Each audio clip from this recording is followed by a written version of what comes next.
तो दोस्तों सब्सक्राइब कीजिए study in Hindi YouTube channel को और इस बेल आइकन को दबाइए हमारी वीडियो सबसे पहले देखने के लिए। हेलो फ्रेंड्स, स्वागत है आपका स्टडी हिंदी के यूट्यूब चैनल में।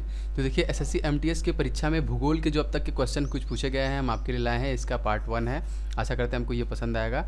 तो इसके पहले भी हमने इतिहास के और विज्ञान के 1-2 पार्ट, संविधान से रिलेटेड जो क्वेश्चन है ढेर सारे वीडियो हमने इसके पहले दिए हैं। तो उन सभी का लिंक आपको इस वीडियो के डिस्क्रिप्शन बॉक्स मिल जाएगा, नहीं तो ऊपर आपको यहाँ पे आई बटन है, आप यहाँ से भी इन सारे वीडियो को देख सकते हैं। तो अभी तक आप हमारे फेसबुक ग्रुप से नहीं जुड़े हैं, फेसबुक पेज से नहीं जुड़े हैं, तो आप फेसबुक पेज को लाइक कर दें, हमारे ग्रुप से जुड़ जाएं। इन सभी का लिंक आपको नीचे मिल जाएगा। तो आशा करते हैं आपको ये वीडियो पसंद आएगा। तो इस वीडियो को लाइक ज़रूर करें, आप नीचे कमेंट भी कर सकते हैं और इसे शेयर करें अपने दोस्तों के साथ। और अगर आप फर्स्ट टाइम विजिट करें हमारे चैनल पर तो इसे सब्सक्राइब करें और इस छोटे से बेल को भी टैप कर लें। इससे जो भी नोटिफिकेशन होगा आप तक तुरंत पहुँचेगा। तो चलिए स्टार्ट करते हैं।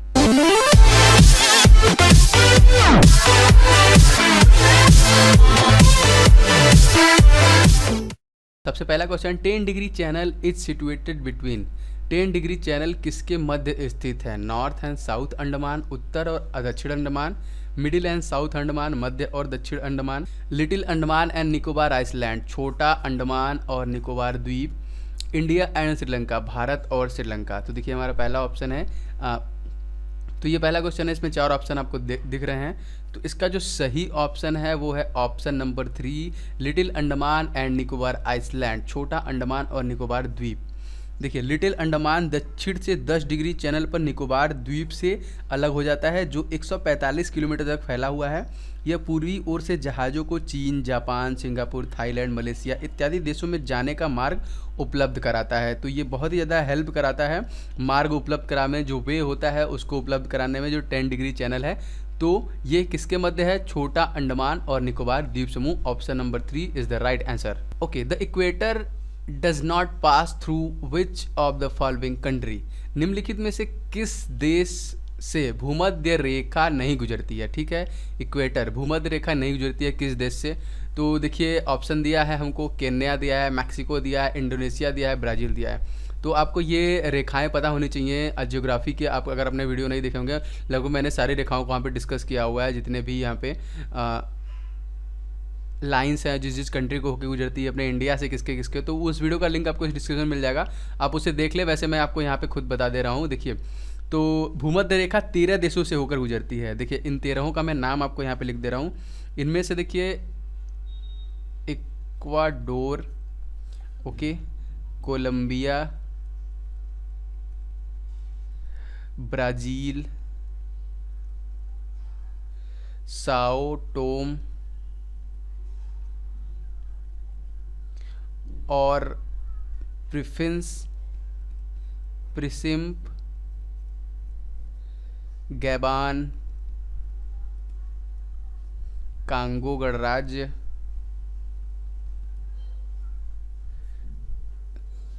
Uganda,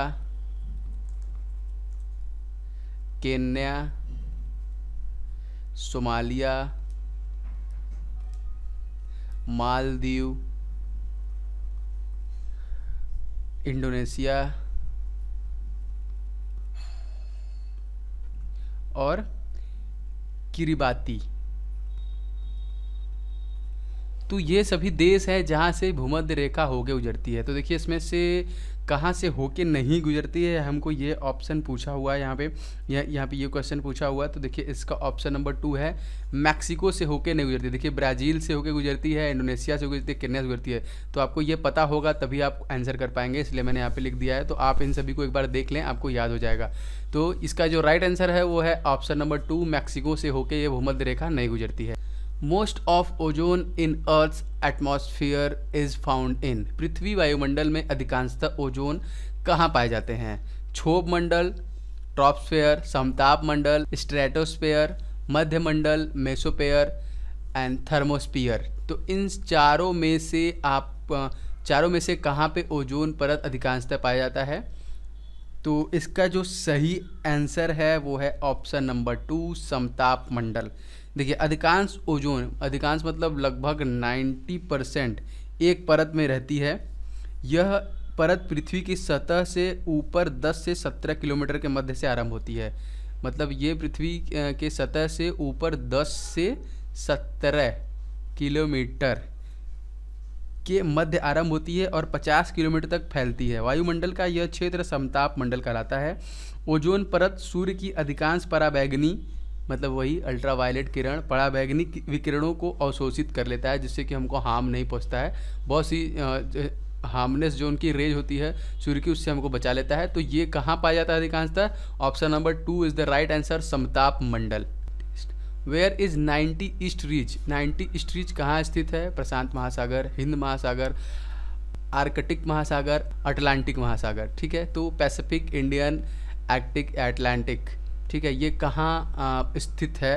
90 east raise. तो देखिए 90 ईस्ट रेज सबसे पहले है क्या? 90 ईस्ट रेज हिंद महासागर की एक रेखाकार एज प्रोग्रेसिव समुद्री पर्वत श्रृंखला है।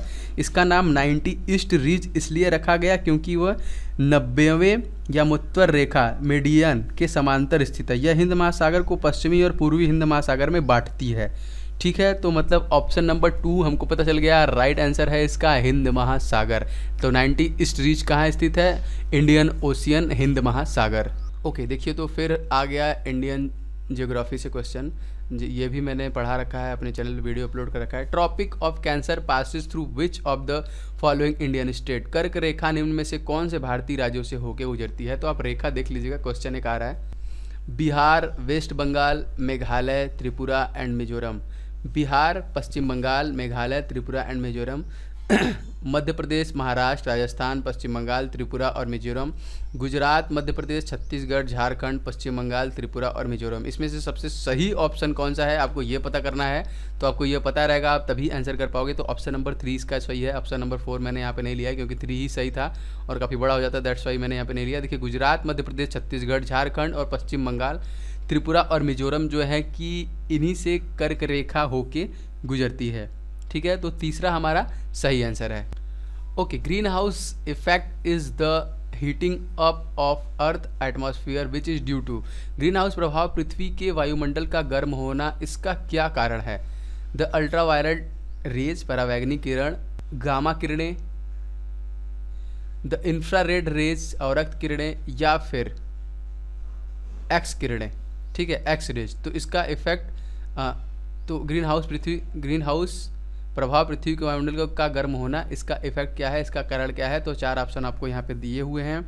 तो इसका आंसर जो है वो है आंसर नंबर 3, अवरक्त किरणें। ऑप्शन नंबर 3 कौन सा है? इंफ्रारेड किरणें। वैसे परिस्थिति जहाँ सूर्य के दृश्य प्रकाश की छोटी तरंगदैर्घ्य पारदर्शित माध्यम द्वारा पास कर जाती है, लेकिन अवरक्त प्रकाश के लंबी तरंगदैर्घ्य इस माध्यम के द्वारा पास नहीं कर पाती है। तो ऐसी परिस्थिति में हरित गृह प्रभाव समझा जाता है। किरणों की लंबी तरंगदैर्घ्य का पड़ना ही ज़्यादा गर्मी तथा ज़्यादा परिणामी तापमान का कारण होता है। तो इसका राइट आंसर कौन सा है? Option number 3। The highest volume of gases in lower atmosphere is compressed by. निम्नतर वायुमंडल में गैसों की सर्वाधिक मात्रा किससे मिलकर बनी होती है? हाइड्रोजन से, कार्बन डाइऑक्साइड से, ऑक्सीजन से, या फिर नाइट्रोजन से। तो इसका जो सही आंसर है, वायुमंडल में देखिए कई प्रकार गैसें पाई जाती हैं, अर्थात वायुमंडल में कई प्रकार गैसें मिलकर बनी होती है।